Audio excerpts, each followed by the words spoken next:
Quels sont les ennemis de ta foi? Je vais peut-être te surprendre, mais le premier ennemi de ta foi, c'est toi-même. Et comment? Alors, à travers 5 éléments que je vais énumérer. Premier, les pensées. Donc, nos pensées limitantes. Parfois, effectivement, au travers de nos pensées, nous restreignons la vision, nous restreignons la puissance de Dieu, nous restreignons ce que Dieu est capable de faire. Deuxième chose, la nourriture spirituelle. De quoi te nourris-tu? Qu'est-ce que tu emmagasines dans ton âme? La négativité ou des choses positives? Troisième élément, les inquiétudes. Effectivement, nous sommes dans un monde, nous sommes dans un environnement où il peut y avoir des difficultés, il peut y avoir des choses qui sont source d'inquiétude pour nous. Mais en tant qu'enfant de Dieu, quelle est ta capacité à aller au-delà, à gérer ces inquiétudes? La Bible nous dit, ne vous inquiétez de rien, mais en toute chose, faites connaître vos besoins à Dieu par des prières et des supplications. Comment arrives-tu à aller au-delà de tes inquiétudes? Quatrième élément, la peur. Le manque d'audace sous différentes formes. Parfois, la peur de prendre des risques. Notre raisonnement basé uniquement sur des principes humains peuvent aussi nous limiter, peuvent aussi affaiblir notre foi.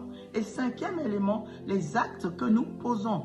Il arrive des fois que par la prière, nous proclamons des choses. Par la prière, nous déclarons des choses. Il arrive des fois qu'il y ait des personnes qui prient pour nous. Nous recevons des choses. Mais pour autant, nos actes, le comportement que nous avons parfois viennent contredire ces prières, viennent contredire la foi que nous avons manifestée à l'instant T. Donc voici en résumé 5 éléments qui peuvent vraiment venir affaiblir ta foi, qui peuvent venir être un obstacle à ta foi par ta personne. Donc d'où vraiment l'importance de faire attention à toutes ces choses. Deuxième élément, les autres et l'environnement spirituel. La question à se poser, quelle est l'influence que tu laisses les autres avoir sur toi? Ça, c'est vraiment important de se poser cette question-là.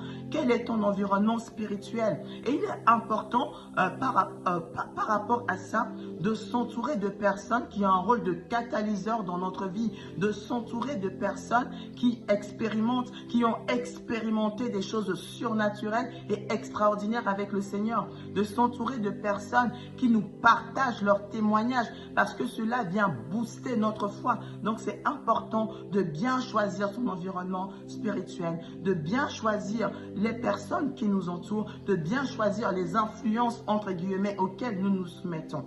Et je prie que le Seigneur te fortifie dans ta foi, que le Seigneur t'affermisse, que le Seigneur te rende inébranlable, afin que quelles que soient les situations, que tu demeures ferme, que ta foi soit consolidée, que toi-même tu ne sois plus un obstacle à ta foi et que tu ne laisses pas ton environnement, que tu ne laisses pas les autres venir obstruer ta foi.